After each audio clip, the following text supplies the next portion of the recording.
Hello friends, I am your English teacher. Today we are going to see 5 complete steps to learn English for beginners.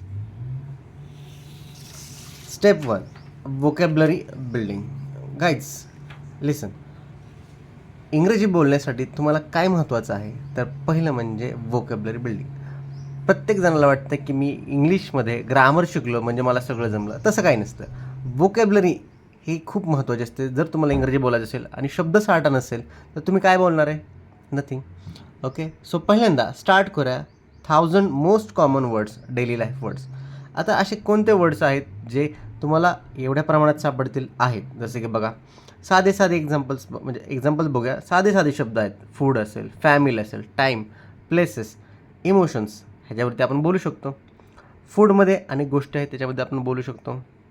Vegetable असेल, dish असेल, family असेल, फॅमिलीमध्ये ग्रँडफादरपासून आपण सन किंवा sister, father, mother ह्याच्याविषयी बोलू शकतो. Places आहेत, अशा खूप प्लेसेस आहेत आपण जिथे पण फिरू शकतो. सिनोनिम्स आहेत, समानार्थी शब्द, अँटोनिम्स, विरुद्धार्थी शब्द, अशा आपण अनेक गोष्टी आहेत. अनेक गोष्टींवरती आपण शब्द पाठ केले पाहिजेत. So this was first step. ही होती पहिली स्टेप. सेकंड स्टेप आहे ग्रामर बेसिक्स.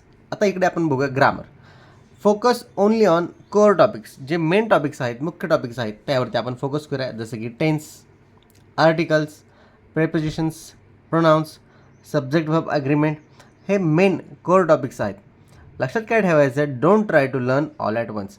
हे सर्व गोष्टी एकाच वेळेस शिकायच्या नसतात. जर तुम्ही तसं शिकलात तर तुम्हाला ते कन्फ्युजन होऊ शकतं. त्यामुळं पहिल्यांदा काय करायचं, एक टॉपिक एकदाच शिकायचा आहे.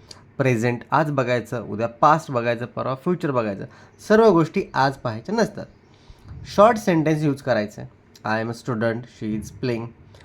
हे जर तुम्ही असं केलं तर तुम्हाला एक आवड निर्माण होईल. छोटे छोटे सेंटेन्स तयार करा. This was second step.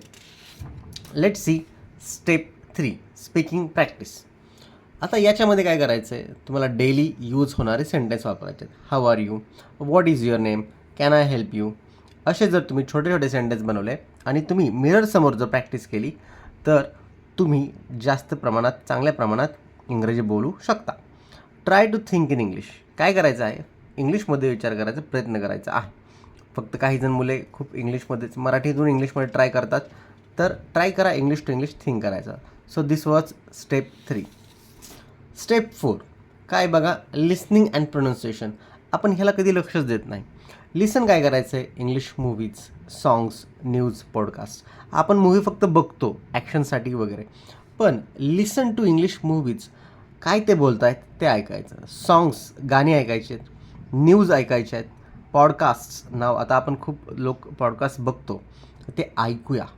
English ऐकायचे. Okay, copy the accent. त्यांची जी ॲक्सेंट आहे, ब्रिटिशांची ॲक्सेंट असेल किंवा अमेरिकन असेल, ती कॉपी करायचा प्रयत्न करायचा. त्यांची टोन, त्यांचा तो स्ट्रेस, कोणत्या वर्डवरती कसा स्ट्रेस देतात ते बघायचं आहे.